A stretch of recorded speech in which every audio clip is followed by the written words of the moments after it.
Kannada film industry की मशहूर अदाकारा रानिया राव को बेंगलुरु एयरपोर्ट पर 14.8 किलोग्राम सोने के साथ गिरफ्तार कर लिया गया। हुकाम ने उन्हें पीर की रात हिरासत में लेने के बाद इक़्तिसादी जराइम की अदालत में पेश किया, जहां से उन्हें 14 दिन की अदालती तहवील में भेज दिया गया। पुलिस राय के मुताबिक रानिया राव के वालिद एक आला पुलिस ऑफिसर हैं और अब हुकाम इस मामले की मुकम्मल तहकीकात कर रहे हैं। तहकीकात में शामिल अफसरान के मुताबिक रानिया राव दुबई से एमिरेट्स एयरलाइंस के जरिए बेंगलुरु पहुंची थी। उनके बार बार होने वाले बैनुल अक़वामी सफ़रों पर पहले ही नज़र रखी जा रही थी। जब सिक्योरिटी एहलकारों को उनकी सरगर्मियों पर शक हुआ तो उनकी सख्ती से जांच की गई, जिसमें उनके पास से बड़ी मिकदार में सोना बरामद हुआ। इब्तिदाई तहकीकात में उन पर सोने की स्मगलिंग का इल्ज़ाम आयद किया गया है। पुलिस ज़राए के मुताबिक अदाकारा गुज़िश्ता 15 दिनों में 4 बार दुबई जा चुकी थी, जिसकी वजह से उन पर शुबा मजीद गहरा हो गया। इसी बुनियाद पर हुकाम ने उन्हें एयरपोर्ट पर रोक कर तफ्तीश की, जहाँ उनके सामान से 14.8 किलोग्राम सोना बरामद हुआ।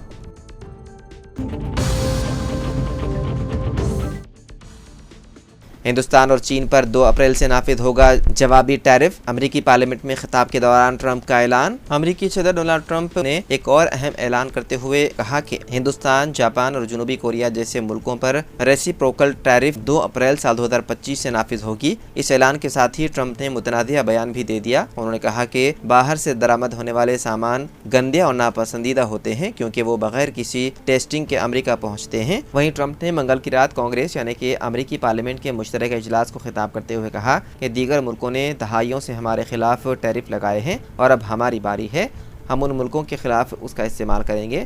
यूरोपीय यूनियन, चीन, ब्राज़ील, हिंदुस्तान, मैक्सिको और कनाडा, क्या आपने उनके बारे में सुना है? ऐसे कई मुल्क हैं जो हमारे मुकाबले में हमसे ज़्यादा टैरिफ वसूल करते हैं। ये बिल्कुल गैर मुनासिब है।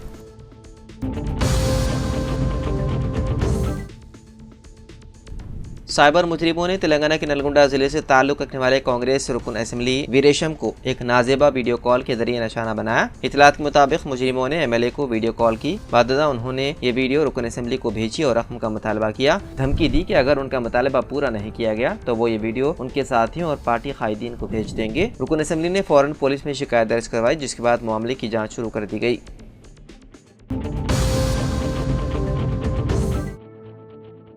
प्लेबैक ग्लोकारा कल्पना रघुवेंद्र ने खुदकुशी की कोशिश की, जिसके बाद उन्हें अस्पताल में दाखिल कराया गया। मुबैना तौर पर वो हैदराबाद के अपने रिहायशगाह में बेहोशी की हालत में पाई गई, जब उनका घर 2 दिन तक मुकफ्फल रहा, जिससे उनके हाउसिंग कॉम्प्लेक्स के सिक्योरिटी अमले में तशवीश पैदा हो गई। जब उनसे राब्ता करने की कोशिश की गई तो वो नाकाम रहे। ताहम रेसिडेंशियल एसोसिएशन ने उनके शोहर से राब्ता किया, जो इस वक्त चेन्नई में है और मदद करने से कासिर थे। उसके बाद पुलिस को इत्तला दी गई, जिसके बाद पुलिस ने कल्पना के मकान पहुंचकर जबरदस्ती अंदर दाखिल हुए तो कल्पना बेहोश पाई गई। उन्हें फौरी तौर पर खानी अस्पताल मुंतकिल किया गया, जहां उनका इलाज जारी है। इत्तलात के मुताबिक वो फिलहाल वेंटिलेटर पर हैं। मुकामी पुलिस मुख्तलिफ जावियों से तहकीकात कर रही है।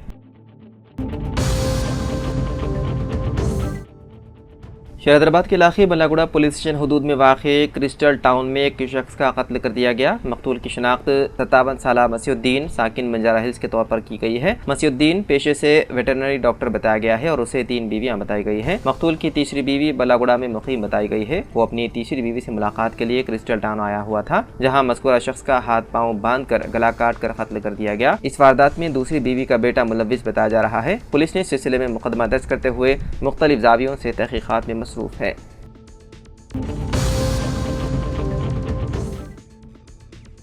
महाराष्ट्र में जीबीएस यानी कि गैलियन बेरी सिंड्रोम के केसेस में तेजी से इजाफा हो रहा है, जिसके बायस रियासती महकमे सेहत ने अलर्ट जारी किया है। अब तक 193 तस्दीक शुदा केसेस सामने आए हैं, जबकि 29 अफराद को मुश्तबा केसेस के तौर पर दर्ज किया गया है। इस बीमारी के सबब अब तक 11 अमवात हो चुकी है, जिनमें से 6 की तस्दीक जेबीएस से हुई है, जबकि 5 अमवात मुश्तबा केसेस में शामिल हैं। सबसे ज्यादा मुतासरा इलाका पुणे और उसके मदाफात हैं। पुणे म्यूनिसिपल कॉर्पोरेशन के तहत 95, पुणे जिले के दीगर हिस्सों से 44 और प्राइमरी चिंचवाड़ म्यूनिसिपल कॉर्पोरेशन से 33 केसेस दर्ज किए गए हैं। इसके अलावा पुणे के देही इलाकों से 36 और दीगर अदला से 14 केसेस रिपोर्ट हुए हैं।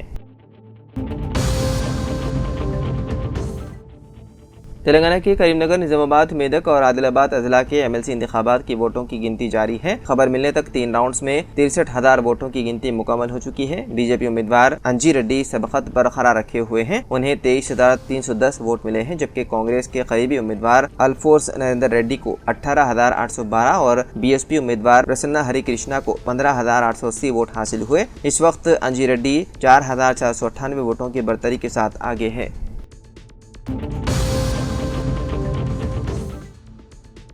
रियासत भर में इंटरमीडिएट इम्तिहानात सख्त निगरानी के साथ शुरू हो गए हैं। चारशंबे के रोज पहले साल के तलबा ने सेकंड लैंग्वेज पेपर 1 का इम्तिहान दिया। इम्तिहान सुबह 9 बजे से दोपहर 12 बजे तक 3 घंटे तक जारी रहा। तलबा को इम्तिहान से 1 घंटा कबल यानी सुबह 8 बजे से सेंटर्स में दाखिले की इजाज़त दी गई, जबकि OMR शीट्स 8:45 बजे तकसीम की गई और 9:05 तक आने वाले तलबा को भी अंदर जाने की इजाज़त दी गई। जुमेरात को दूसरे साल के तलबा के इम्तिहानात का आगाज होगा।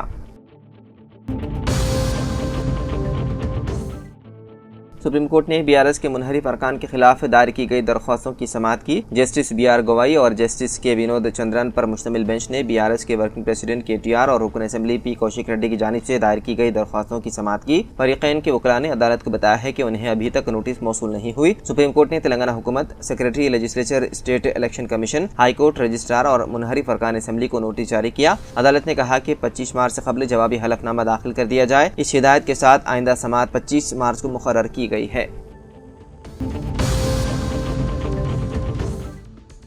बेगमपेट एयरपोर्ट से कमर्शियल फ्लाइट्स दोबारा शुरू होने का इम्कान। मरकजी हुकूमत बेगमपेट एयरपोर्ट से तैयारों की आमद रफ्त का बहुत जल्द आगाज करने वाली है। बताया जा रहा है कि कमर्शियल फ्लाइट शुरू की जाएगी। 1930 में निज़ाम के दौरे हुकूमत में बेगमपेट एयरपोर्ट तामीर किया गया था, जो फिल वक्त एयरफोर्स स्टेशन के तौर पर काम अंजाम दे रहा है। 23 मार्च साल 2008 को शमशाबाद में राजीव गांधी इंटरनेशनल एयरपोर्ट तामीर होने के बाद बेगमपेट एयरपोर्ट से परवाज़ों की खिदमात को मुअत्तल कर दिया गया। बेगमपेट एयरपोर्ट में 1930 से 2008 तक तकरीबन 80 साल तक खिदमत अंजाम दी। फिलहाल VVIP और खानगी परवाज़ों को यहाँ उतरने और टेक ऑफ करने की इजाज़त है।